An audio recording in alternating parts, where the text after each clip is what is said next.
Hello, Daniel the Naturopath. I want to talk to you about allergies again from the other podcast on or a video on the milk allergies, dairy allergies, etc. So now I want to talk about bread. So, like I said, a lot of the allergies we have to breads and different foods may be coming from vaccines. They come from all these wheat proteins and albumin proteins that you find when you can actually get a hold of a true list of what's inside the vaccines. You'll find these products in there. You'll even find, nuts like peanut. You'll find different types of protein powders. And they're trying to get us allergic to everything. I'm sure that they have their reasons, their scientific reasons. Well, this is just to trigger the allergic response and, whatever. So this is why a lot of us are allergic through vaccines. But it also comes out through all the other things we've done. We have done a lot of different things to the environment. So hold on one second. Let me turn that back on. A lot of things that industrial foods have done to the environment, to the soil. So there's multifactorial stuff going on here. Vaccines are just one element of many. It's a ubiquitous thing now. But there is that, if you want to trace the exact origin, it's closer to that. And that's when it started happening anyway in society. So the next thing would be, how to find some healthy bread. Most of it's not healthy. Most of the bread that you buy in America does not work. I can't trust bread anywhere here. There's some artisan bakers that are doing some good things. I have yet to find, with the exception of maybe emmer and einkorn and certain grains that are done right through like old world grains that are done through a more acidic kind of sour fermentation, liquid sourdough, things like that. These type of bread, heavier kind of breads, heavier, physically, but also, they have a little acidic taste. They're great with butter. You don't have to eat a ton of it, but these kind of things are the only thing I've found to have been possible without any sort of digestive issues. Now, I'm coming from 15 years on French soil and living there, so my digestion is capable of detecting the differences in the soil and the differences in these breads that maybe others do not detect as much, so it's more poignant or sharp. But I have not found any breads that work here, that don't create that. And every time you're creating that kind of like flatulence or any of these, things that are happening when you're eating these foods, is something that's not being digested properly. And it's okay, 1-2 times the body's, strong, right? But if you're always bringing this in, then you're always creating this level of inflammation. And something, which will appear in the fecal matter, will appear in jagged edges, there'll be different color, like you won't have this picture perfect, poo going on where things are you're detoxifying properly daily. And so that was a big thing for me as a naturopath, to read when you go to the toilet, pay attention what's happening, and even if the body adapts to certain things, it can adapt to very bad things, because it's intelligent, the body, but there's always consequences for that adaptation, even if they don't come out yet, like when you're in your 20s and maybe even your 30s, 36 or whatever it is, boom, they start hitting, and you're like, whoa, what happened to my skin tone? What happened to my, my look? What happened to, all these things are changing and rapidly. Well, it's all, the bills are coming,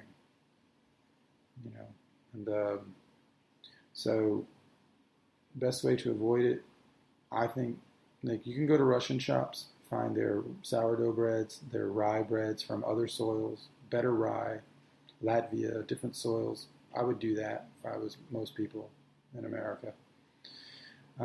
Another one is Jewish rye, which comes from Westphalia and, in Germany. This is exported all throughout the world in these little square blocks. Most of the little Jewish breads and these little square blocky kind of breads that you buy, they're not actually Jewish. It's typically, These are German breads and Irish breads and Scandinavian breads. So they've just appropriated it, but and also to their credit, they've kept some of those traditions going to a certain degree because they saw the value in those things, and we're probably around certain origins too. So in Germany, the bread, a lot of these rye breads, they don't. When you buy breads from the supermarket, even these compact little square packs that we've seen, they use like beet, malt, whatever they can to make it look the color it is. They're cheating. So you need to get the real version, which doesn't have beet or malt. It just has the rye, and that they cook it. They slow cook it for 20 hours. That brings this Maillard effect of browning that makes it that dark color, because it's a slow cooked, slow fermented. The whole process has a power to it. And what happens is, through that process, which you can fake through colorings, you retain the vitamin E. The vitamin E is retained. Now, you could say, well, I get vitamin E from this, that, and the other. But if you look traditionally at where people got certain things in their foods, you'll be blown away by what we're doing today. And in one of the highest,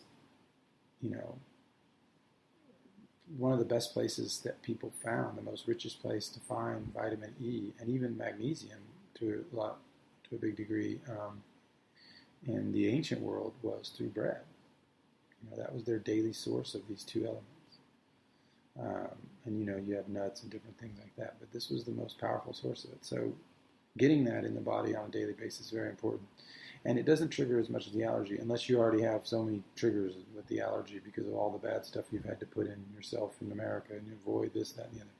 So I would recommend this bread and this bread alone. You can order it online too, even if you can't find it at like Whole Foods or something. But trying to heal this, get the right bread, the right soil, the right everything, and then you can use that as your carb. You can use it for everything. Just the bread, you can take a slice, throw it in a processor with some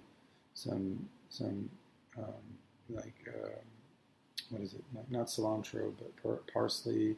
Cut some parsley, some beets, throw it in a little processor with this bread, and then you have this amazing little tabbouleh, which is just like tasty soil. Bring back some of that soil, with the beet or whatever, and very simple stuff. You can add, vinaigrette or whatever you want to that, but so simple things, but you can use them for everything, and I also use like potatoes as well for carbs, but I usually fry them. I do it with half butter, half olive oil mixture, and then I process the potatoes to make them into little pieces. It almost looks like hash browns kind of thing.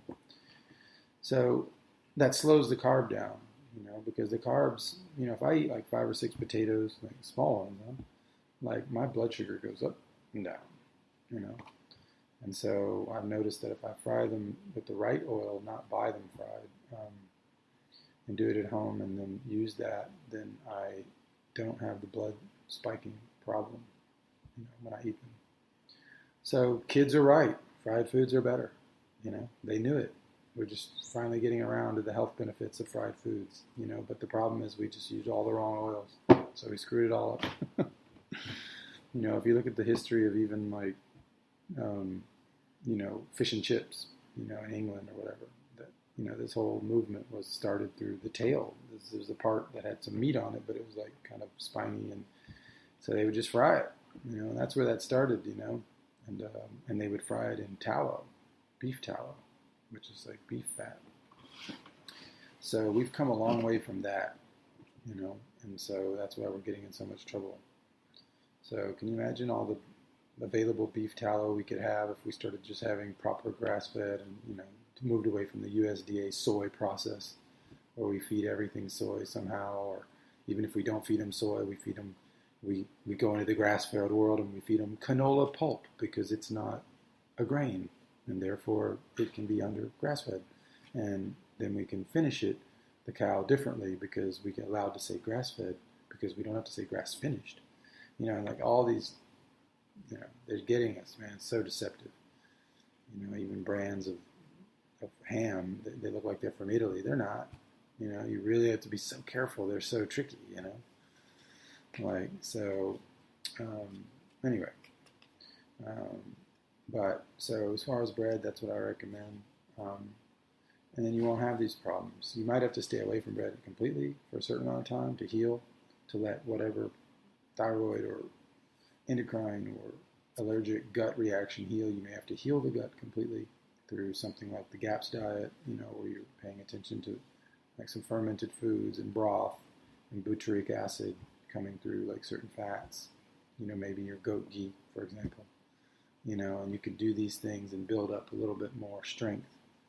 And then the gelatin in the broth is going to help with the, the, the walls of the cells and, help with the leaky gut um, and the fermentation. So this whole combination,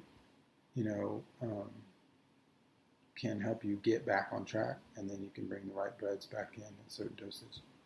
So the goal is not to just gluten-free bread everything, because then we move away from how the problem got started. And it is okay to do some of that for certain periods, but you have to kind of figure out what's happening with the problem. Not only in yourself, but in yourself and the world. But through yourself, if you can heal it, then the world just has a better chance of getting a proper transmission from you because you did it in yourself. And that's what I've had to do.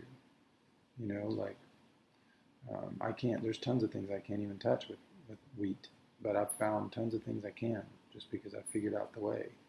I mean, not like I'm some whatever, but I went through a lot of pain to figure it out. So if I can help you go through less pain, then that would be nice, right? So there you go. That's a few things on bread allergy or gluten allergy. A lot of it also comes from the soil. They've proven that whenever you combine rye and wheat farms where they're, cultivating both, that the soil is much stronger. So we've stopped doing all this. That's how farms were before. Rye was always a part of it. Now it's no longer a part of it. So, and now we use all sorts of soy and different things in the ground to try to bring back things into it. And it's just, we're just getting lost, man. So coming back to our senses, and copying the traditions the way they were set out, and maybe adding some modern, things to that, of course, but wisdom, I guess. So anyway, why do I have this magnesium here in the corner? Well, just because that's another way to get the magnesium now that we can't find it properly in everything else. So it's through the skin, for example. But anyway, I think that's it. So if you have any questions or comments, you can always send me a mail. Thanks.